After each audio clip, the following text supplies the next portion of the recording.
So hello everyone, कैसे हैं आप सब। आप सबका स्वागत है सबसे बड़ी बात तो मेरे इस यूट्यूब चैनल पे। और इससे पहले मैंने 11th क्लास का कॉस्ट का कंसेप्ट जो है अपने यूट्यूब चैनल पे डाल दिया है। प्लीज जाइए चैनल पे जाकर वीडियो को देखिए, सब्सक्राइब कीजिए, शेयर कीजिए, लाइक कीजिए। पैसे नहीं लग रहे हैं इसके, कर देंगे तो अच्छा रहेगा। इससे पहले हमने कॉस्ट के बारे में टोटल कंसेप्ट जो था, जिसके अंदर हमने टीएफसी, टीवीसी, ठीक है, और टीसी, इन तीनों के कंसेप्ट को बताया था। और आज जो हम पढ़ने जा रहे हैं वो एवरेज का कंसेप्ट है। आइए स्टार्ट करते हैं। एवरेज के अंदर सबसे पहले जो आप पढ़ोगे वो एएफसी पढ़ोगे, फिर एबीसी पढ़ोगे, फिर एसी पढ़ोगे। रिलेशन जो है वो हम थर्ड वीडियो के अंदर डालेंगे। आज हम आपके एवरेज के पूरे कंसेप्ट को बताएंगे और इसके बाद एक मार्जिनल का कंसेप्ट है वो भी आपको क्लियर कट में बता देंगे। एएफसी क्या है? एएफसी जो होता है वो होता है फिक्स्ड कॉस्ट की पर यूनिट। फिक्स कॉस्ट मैंने आपको बताई थी कि जो चेंज नहीं होती। इसका मतलब अगर आप प्रोडक्शन बढ़ाओ घटाओ तो उसमें कोई भी चेंज नहीं हो रहा, तो बिल्कुल एएफसी जो फिक्स कॉस्ट होती है वो क्या होती है? वो फिक्स होती है। उसी का ही हम एवरेज निकालेंगे। तो एएफसी दैट इज क्या कि it refers to the per unit fix cost of production. हर एक जितनी भी जो फिक्स कॉस्ट आई है उसकी पर यूनिट निकालनी है, जिसका सिंपल सा फॉर्मूला है AFC is equal to TFC divided by quantity. Quantity मतलब यहाँ पे क्या होता है? वेरिएबल फैक्टर्स, जैसे रॉ मटेरियल हो गया, लेबर हो गया, उसको हम बोलते हैं यहाँ पर क्वांटिटी। देखो निकालते कैसे हैं। आउटपुट हमें दे रखा है 0 से लेके 5 तक। टीएफसी हमने पिछली वीडियो के अंदर जो टीएफसी 12 लिया था वही हमने ले लिया। एएफसी को डिवाइड करेंगे। अब देखो 12 को अगर आप 0 से डिवाइड करोगे क्या आएगा? इंफिनिटी आएगा, क्योंकि इसकी कोई मेजरमेंट वैल्यू नहीं है।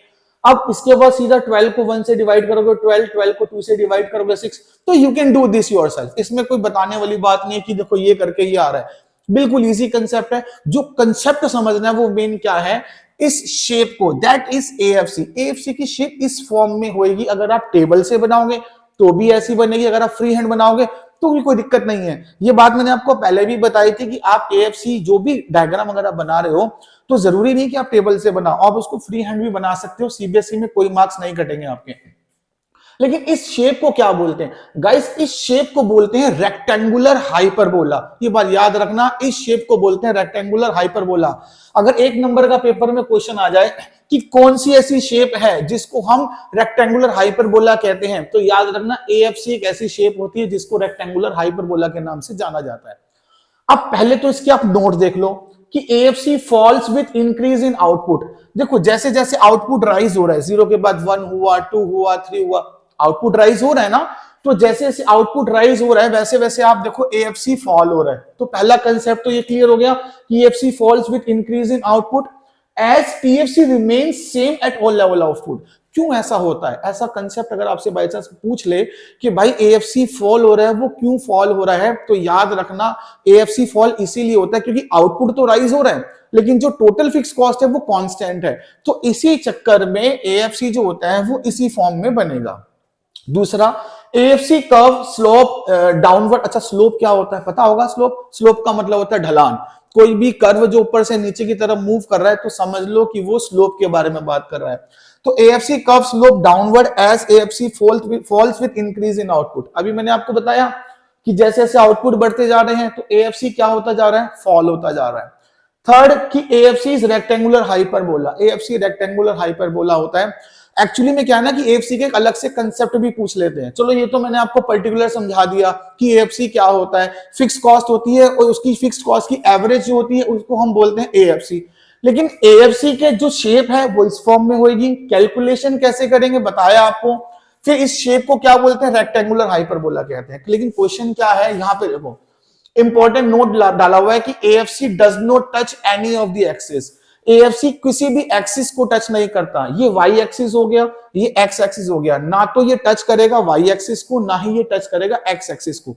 रीजन क्या है इसके पीछे? रीजन देखिए, 2 रीजन आ सकते हैं। अगर पेपर में ऐसा भी क्वेश्चन आ जाए कि AFC is rectangular hyperbola why या ड्रॉ द एएफसी कर्व, तो आपने क्या करना है? एएफसी बना देना है, इसकी ये रीजंस को लिख देना, 3 पॉइंट्स, दैट इज सफिशिएंट।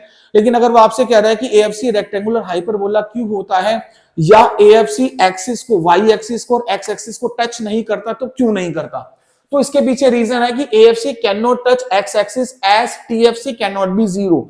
जैसे कि मैंने अभी आपको बताया कि TFC जो कभी जीरो नहीं होता क्योंकि फिक्स कॉस्ट है, वो तो पे करनी है। तो इसी के कारण जो होता है वो AFC सबसे पहली बात तो एक्स एक्सिस को यानी कि इस पॉइंट को टच नहीं करता, नंबर वन। दूसरा कि AFC can never touch Y axis, भाई ये वाई एक्सिस को भी टच नहीं करेगा। क्यों नहीं करेगा, उसके पीछे भी कारण देखो, क्योंकि at zero level of output TFC is positive. देखो जीरो लेवल ऑफ आउटपुट पे जो TFC है वो पॉजिटिव है, and any positive value divided by zero is infinity. और हर एक पॉजिटिव वैल्यू को अगर हम जीरो से डिवाइड करेंगे तो इंफिनिटी होगा, इसीलिए ये इसको टच नहीं करेगा। दो कारण याद कर लो, वो एक्स को टच इसलिए नहीं करता क्योंकि TFC फिक्स होता है, दूसरा वो वाई को टच इसलिए नहीं करता क्योंकि TFC जीरो पॉइंट पर, इस जीरो पॉइंट पर पॉजिटिव होता है, और जब कभी भी हम पॉजिटिव वैल्यू को अगर हम जीरो से डिवाइड करते हैं तो इंफिनिटी आता है। So that is the basically reason कि ये जो क्या कहते हैं AFC होता है ये वाई को टच नहीं करता और एक्स को टच नहीं करता। सो होप सो आपको AFC का कंसेप्ट समझ आ गया होगा। आइए मूव करते हैं ABC की तरफ।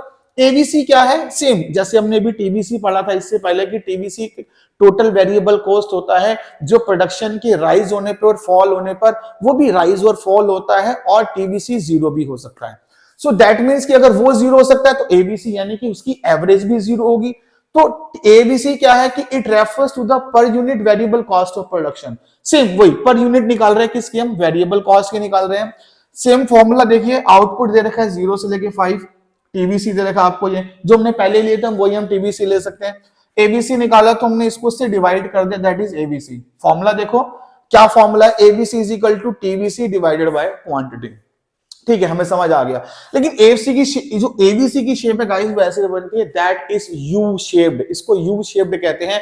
What is exactly reason of U shaped, इसका कोई भी कर्व जो होगा याद रखना, चाहे वो AC होता है ABC होता है, इनकी शेप जो होती है उसका कारण होता है law of variable proportion. It means कि ये जो यू शेप का हो रहा है उसका सिंपल सा रीजन है कि due to law of variable proportion the curve, whatever the curve like ABC and AC, they are of U shaped. ठीक है, तो आप होप सो कि आपको ये AFC के बारे में समझ आ गया होगा और ABC के बारे में समझ आ गया होगा। जल्दी से आप इसे कॉपी कर लीजिए क्योंकि इसके बाद AC और MC के बारे में आपको बताएंगे, उसके बाद पार्ट 3 के अंदर इसके रिलेशन कंसेप्ट को बताएंगे। ठीक है, जल्दी से कॉपी करिए।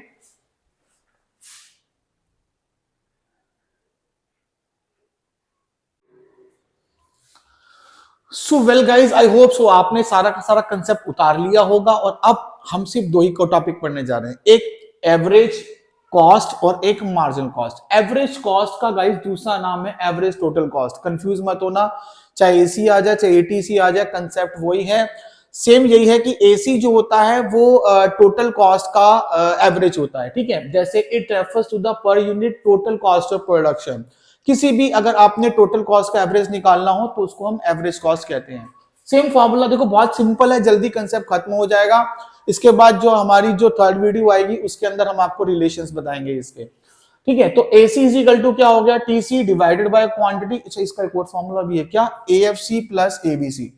अभी जो मैंने इसमें AFC और ABC को ऐड ऑन करा है, क्यों, क्योंकि इससे पहले आपने देख लिया होगा कि TBC को डिवाइड कर दिया हमने क्वांटिटी से तो ABC आ गया, और हमने TFC को डिवाइड कर दिया क्वांटिटी से तो AFC आ गया।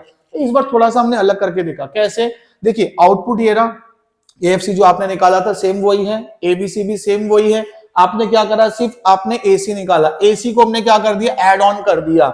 ऐड ऑन की वैल्यू के अंदर अब आप देख सकते हो थोड़ा सा कंसेप्ट जो है वो आगे पीछे हो गया है। कोई नहीं कि 12 और 6 18, 6 और 5 11, 5 और 4 9, 3 और 6 ये हो गया, 6 और 3 हो गया वो 9, और 7 और 2.40 हो गया आपके पास 9.40। तो बेसिकली आपका AC निकल गया। अब AC की शेप कैसी होती है, बिल्कुल ऐसी जैसे मैंने अभी आपको बताया था, यू शेप्ड की होती है।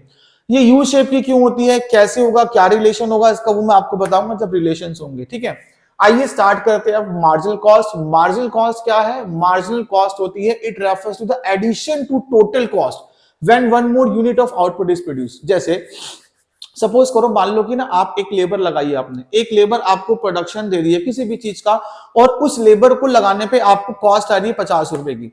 अब आपने सपोज करो एक लेबर और लगाई, आपकी फिर कॉस्ट आ रही है अब 100 रुपए की कॉस्ट आ गई आपकी, तो डिफरेंस कितने का है आपका, 100 और 50 के अंदर 50 का।